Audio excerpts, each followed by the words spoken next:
أعوذ بالله من الشيطان اللعين الرجيم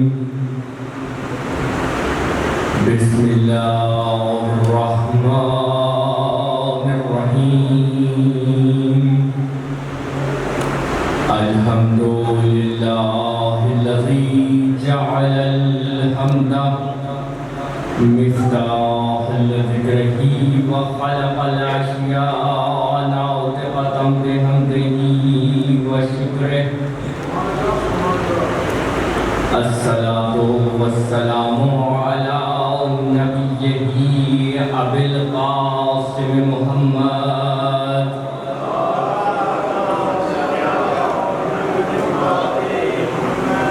وعلى الطاهرين للمكارم والجود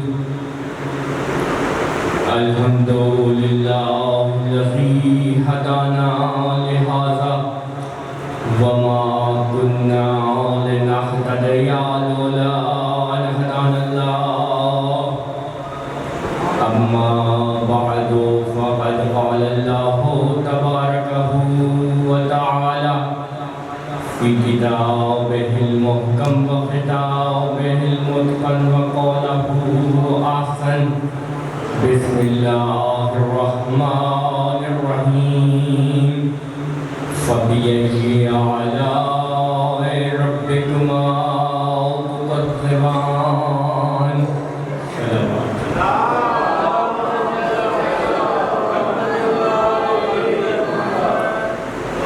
دعا ہے کہ پروردگار آپ سب کی توفیقات میں اضافہ فرمائے جو افراد بستر علالت پر ہیں انہیں شفا یاب سحر نصیب فرمائے جو افراد بے روزگار ہیں انہیں باعزت روزگار عطا فرمائے سلطان کائنات ولی عصر کے ظہور میں تعجیل فرمائے بلند آواز سے صلوات پڑھنے کی تمام دعائیں مستجاب ہو جائیں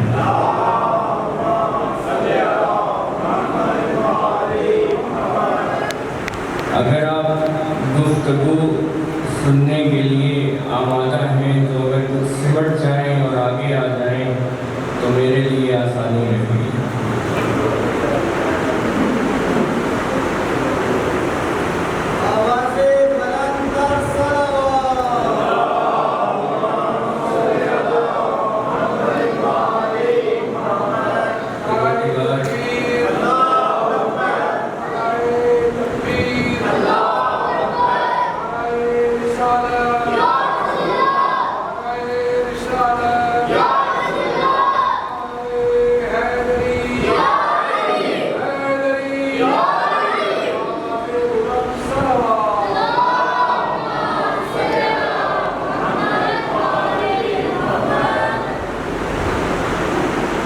عزیزان گرامی قدر آپ کے احساسات آپ کے جذبات آپ کے ادراکات آپ کے تخیلات کو مد نظر رکھتے ہوئے جس آیہ مجیدہ کو تلاوت کیا اسے نقش لوح قلب مومن پر دل کے مشیت نے نقش کیا ہے اور یہ آیہ حکیمہ ایک عمیق سمندر ایک گہرا سمندر مفاہیم کا لیے ہوئے اور قرآن حکیم کا ہر لفظ قرآن حکیم کا ہر حرف ایک دائرۃ المعارف ہے اگر یہ کل کا جملہ آپ کو یاد ہو تو اس جملے سے ایک قدم آگے بڑھیے قرآن حکیم کی ہر ایک حرکت و سکون زندگی کے ہر حرکت و سکون کی ضمانت دار ہے اسی لیے رہبر کبیر رہبر انقلاب اسلامی آیت اللہ العظمیٰ امام خمینی رضوان اللہ تعالیٰ کا ایک جملہ ہے. وہ فرماتے ہیں کہ اگر انسان ساری زندگی سجدہ شکر میں گزار دے فقط اس بات پر کہ اسے قرآن جیسی نعمت میسر ہے تو حق شکر ادا نہیں ہو سکتا.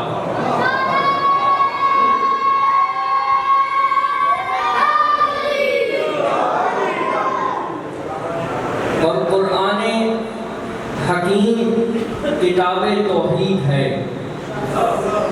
قرآن عظیم کتاب توحید ہونے کے ساتھ ساتھ اگر آپ آمادہ ہیں قرآن عظیم کتاب توحید ہونے کے ساتھ ساتھ کتاب ولایت بھی ہے. اللہ نے اس کائنات و حیات کی ہر شے کو اصل و اساس توحید پر پیدا کیا. اور اسی وجہ سے اگر قرآن کتاب توحید ہونے کے ساتھ ساتھ کتاب ولایت بھی ہے تو اس کے معنی یہ ہیں کہ قرآن کتاب توحید ہے. توحید اور ولایت توحید ہی سے جاری ہونے والے نظام کا نام ہے. ولایت توحید سے اصل و اساس توحید سے جاری ہونے والا نظام ہے. اسی لیے امام حسن عسکری علیہ السلام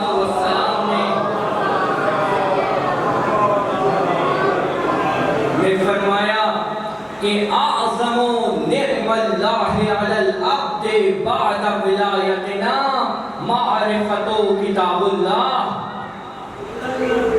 کہ اللہ کی سب سے بڑی نعمت، اللہ کی اپنے بندے پر سب سے بڑی نعمت ہماری ولایت کے بعد معرفت قرآن ہے.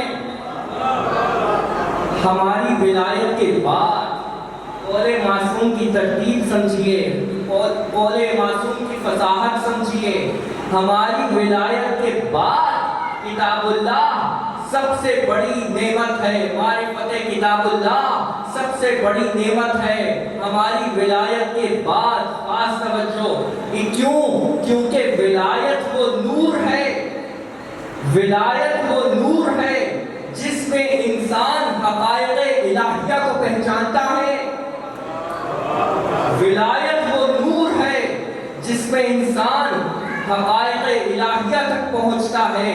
اور جب نور ولایت سے قلب مومن کی آنکھیں کھل جائیں، جب نور ولایت سے قلب مومن کی چشم دل واہ ہو جائے، تب کتاب سامنے پڑی ہو تب اسے ہر آیت میں علی نظر آتا ہے.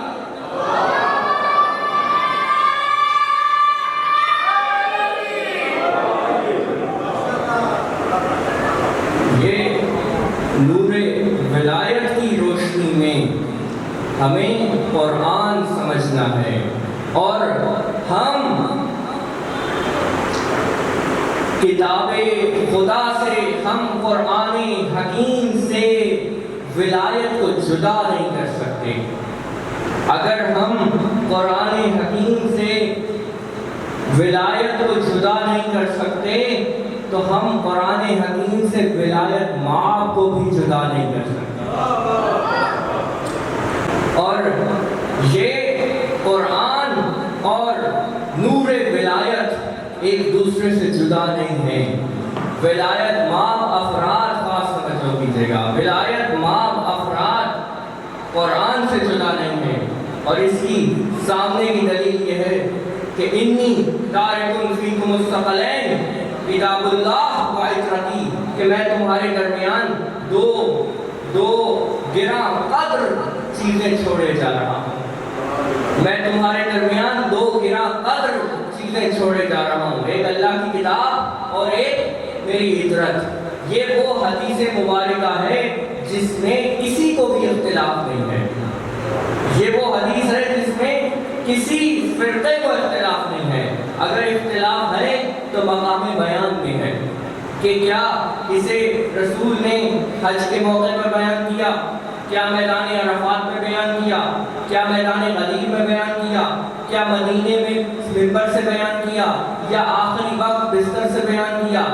روایت محرقہ ابن حجر مکی لکھتے ہیں یہ روایت محرقہ اس نظریے پر لکھی گئی تھی تاکہ شیعوں کے نظریات کو جلا دیا جائے۔ روایت محرقہ وہ کتاب ہے جس کے لفظی معنی ہے کہ جلا دینے والی بجلیاں، اور اس نظریے پر لکھی گئی کہ شیعوں کے نظریات اور شیعوں کو جلا دیا جائے۔ میں کہتا ہوں کہ جب آتش نمرود کسی شیعہ کو جلا نہ سکی،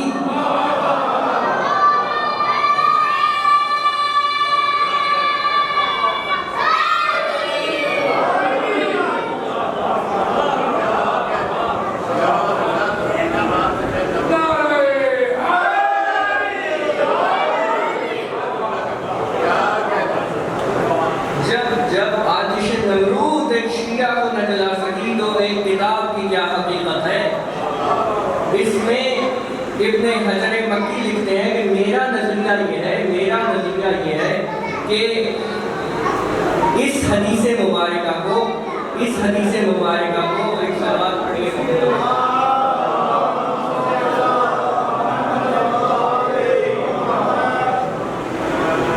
ابن حجر مکی لکھتے ہیں کہ میرا نظریہ یہ ہے کہ جناب رسالت باب نے اس حدیث کو حج کے مقام پر بھی بیان کیا، میدان عرفات میں بھی بیان کیا، میدان غدیر میں بھی بیان کیا، مدینے کے منبر سے بھی بیان کیا، اور آخری وقت بستر سے بھی بیان کیا، تاکہ اگر کوئی حج میں نہ سن سکا ہو وہ میدان عرفات میں سن لے،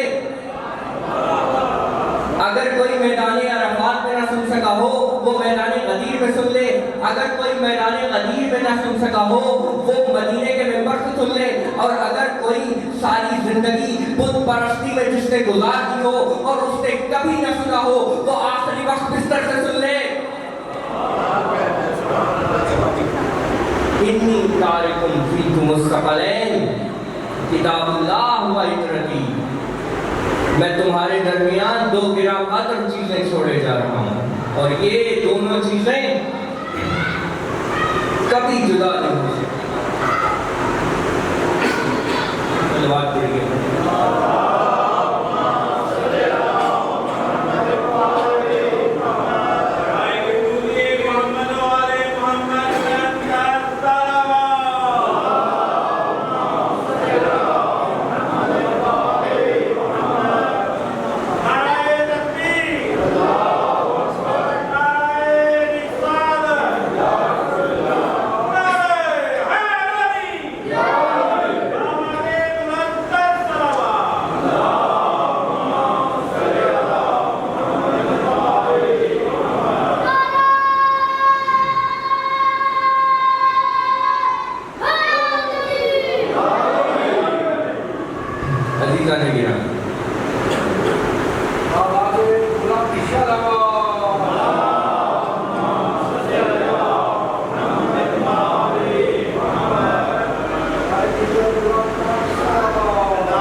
نور ولایت وہ حقیقت ہے جس نے، توجہ کیجیے گا، نور ولایت وہ حقیقت ہے جس نے تمام نعمتوں کو مقصد عطا کر دیا۔ نور ولایت وہ حقیقت ہے جس نے تمام نعمتوں کو مقصد عطا کر دیا، علم کو مقصد عطا کر دیا، عبادت کو روح عطا کر دی، شریعت کو تحفظ عطا کر دیا، معارف کو ترجمان عطا کر دیا، ہدایت کو دوام عطا کر دیا، اور سب سے بڑھ کر رسالت کے نظام ہدایت کو تسلسل عطا کر دیا۔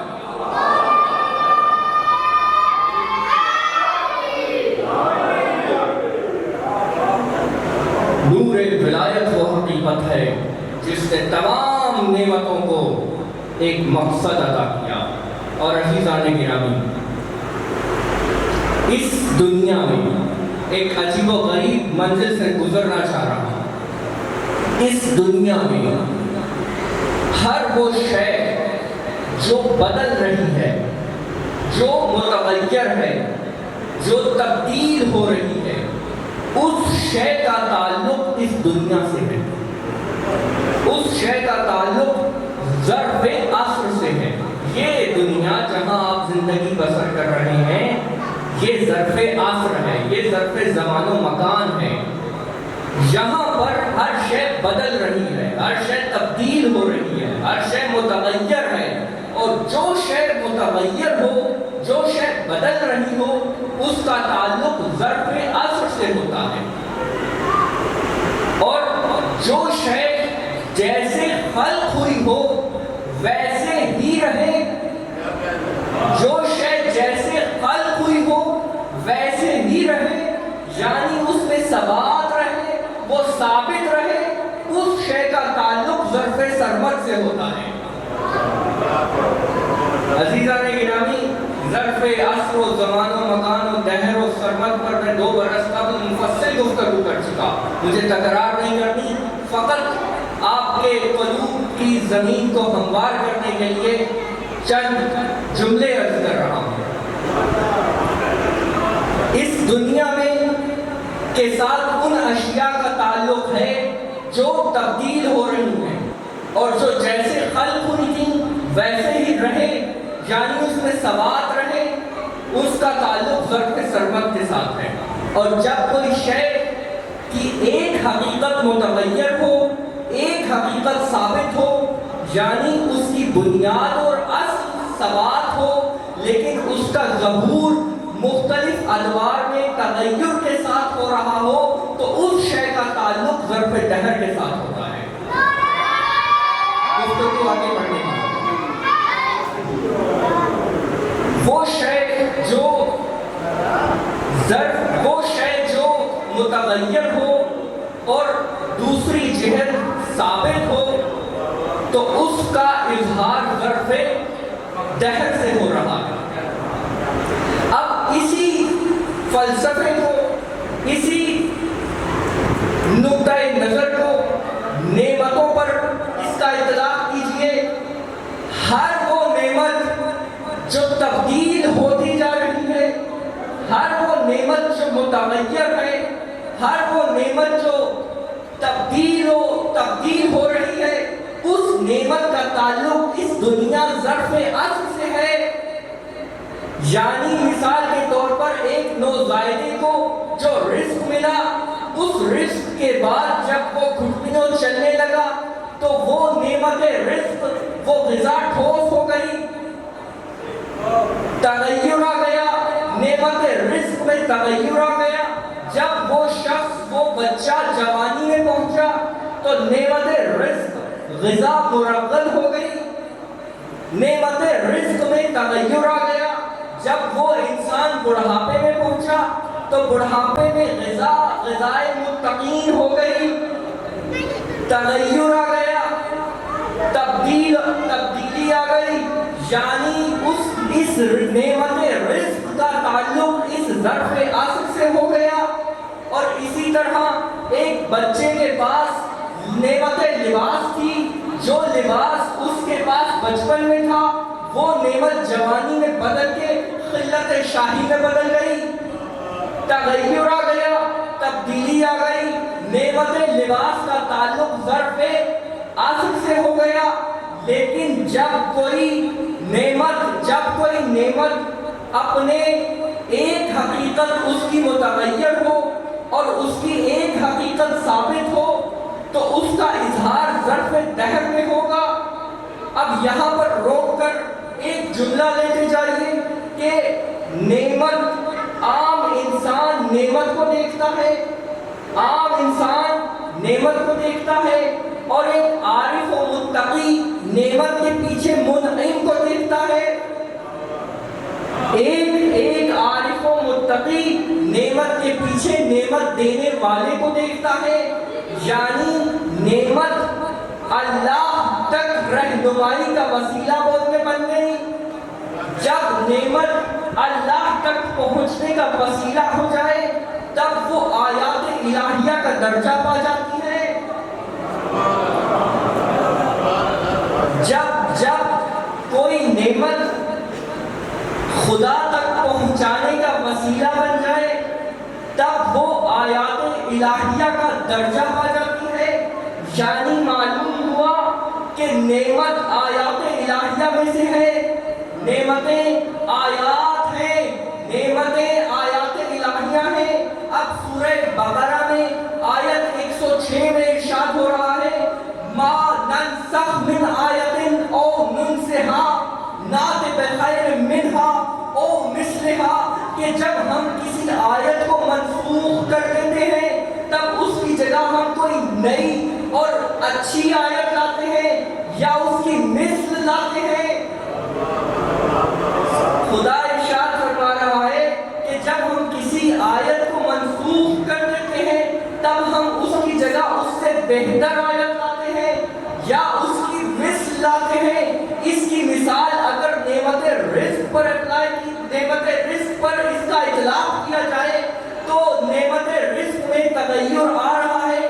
جو مرکل سے متقین کی غذا بنی، جو لباس بچے کا لباس شاہی میں بدل گیا، یہ تغیر، یہ خیر منہا کی منزل ہے۔ یعنی ایک بہتر شے کے بعد اس سے بہتر شے کا آنا خیر منہا کی منزل ہے۔ ایک بہتر چیز کے بعد دوسری بہتر شے آنا خیر منہا کی منزل ہے۔ اور ظرف عصر میں جتنی نعمتیں ہیں، ظرف عصر میں جتنی نعمتیں ہیں وہ تغیر پا رہی ہیں، وہ خیر منہا کی منزل ہے، وہ ایک کے بعد ایک بہتر ہوتی جا رہی ہے۔ لیکن جب کوئی نعمت کی ایک اصل ہدایت ہو، جب ایک پہلو اس کا ثابت ہو اور ایک پہلو متغیر ہو، تب اس نعمت میں جو تغیر آئے گا وہ اس کا اظہار ظرف دہر سے ہوگا اور وہ بھی وہاں خیر منہا کی منزل ہوگی۔ مثال کے طور پر اللہ نے جناب آدم سے ہدایت کا نظام جاری کیا اور اس کے بعد جناب نوح کے ذریعے نظام ہدایت جاری کرتے ہوئے قانون شریعت کو داخل کر دیا۔ جناب آدم کے بعد جناب نوح کا آنا خیر منہا کی منزل ہے۔ جناب نوح کا جناب آدم کے بعد آنا خیر منہا کی منزل، اور جناب نوح کا قانون شریعت کو لے کر آنے کے بعد اللہ کا جناب ابراہیم کے ذریعے قانون شریعت میں مشاہدات کو داخل کر دینا پھر خیر منہا کی منزل ہے۔ توجہ کیجیے گا عزیزان کرام، ہر ایک نبی کے بعد جو نبی آتا رہا وہ خیر منہا کا مقام تھا۔ جناب ابراہیم کے دور میں مشاہدات کی نعمت دی گئی، خیر منہا کی منزل۔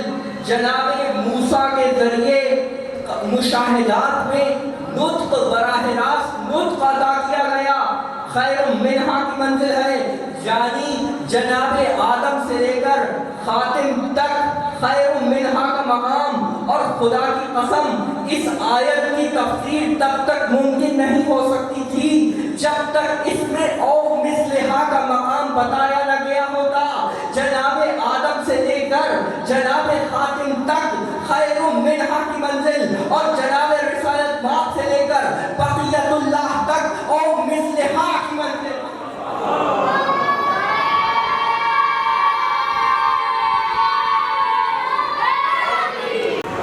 ایک کے بعد ایک مثل آ رہا ہے، ایک کے بعد ایک اس کی مثال آ رہا ہے۔ رسالت باپ کے بعد علی کا آنا اور مثلہا کی منزل، امیر المومنین کے بعد امام حسن علیہ السلام کا آنا اور مثلہا کا مصداق۔ اور اگر اس عرفانی نقطۂ نظر کی دلیل چاہیے ہو تو حدیث رسول سے دلیل دے رہا ہوں کہ رسالت مآب نے فرمایا کہ ہم سارے کے سارے محمد ہیں۔ اور عزیزان گرامی، ہر ظرف میں نعمت کا اظہار مختلف طریقے سے ہے، اور جب وہ نعمتیں جن میں ثبات ہو، جو جیسے خلق ہوئی ہوں وہ ویسی ہی رہیں، یعنی جو ثابت رہیں، جن میں ثبات رہے، وہ ظرف سرمد میں ہوں گی۔ اور عزیزان گرامی، اسی وجہ سے جب اللہ نے محمد و آل محمد کے نور کو خلق کیا تو جس کمال پر رسالت مآب کا نور تھا، اسی کمال پر امام زمانہ کا نور تھا۔ اور عزیزان گرامی، ہمیں یہ محمد و آل محمد، یعنی یہ محمد و آل محمد نعمات سرمدیہ میں سے ہیں۔ یہ وہ نعمات سرمدیہ ہیں جن کے ذریعے ہمیں قرآن کی نعمت کو سمجھنا ہے، ہمیں قرآن عظیم کی نعمت کو سمجھنا ہے۔ یعنی جب ہم ولایت امیر المومنین سمجھیں گے، جب ہم نور ولایت کو اپنے سینوں میں جذب کریں گے، تب ہمیں نور قرآن سمجھ میں آئے گا۔ اور عزیزان گرامی، اللہ نے، میں نے ختم کرتی تقریر، اللہ نے ملائکہ کو جناب امام حسین کی شہادت سے آگاہ کیا۔ سب سے پہلا ذاکر خدا ہے جس نے ملائکہ کو حسین کی شہادت کا بتایا۔ ملائکہ میں گریہ ہونے لگا، ملائکہ نے آ کر جناب رسالت مآب کو بتایا۔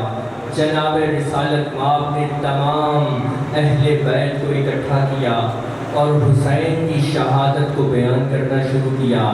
پہلا ذاکر اللہ ہے، دوسرا ذاکر رسالت مآب ہیں۔ اور جب رسالت مآب مصائب حسین بیان کر رہے تھے تو تمام اہل بیت پھوٹ پھوٹ کے رو رہے تھے۔ کیوں؟ کیونکہ ان پہ رونے کی اس وقت پابندی نہیں تھی، اس وقت ان پر رونے پر پہرے نہیں بٹھائے گئے تھے، ان کو رونے پر اس وقت تازیانے نہیں مارے جاتے تھے۔ خدا کی قسم، چھٹے امام فرماتے ہیں کہ پروردگار ان آنکھوں کو سلامت رکھنا جو میرے جد حسین کے مصائب پہ گریہ کرتی ہیں۔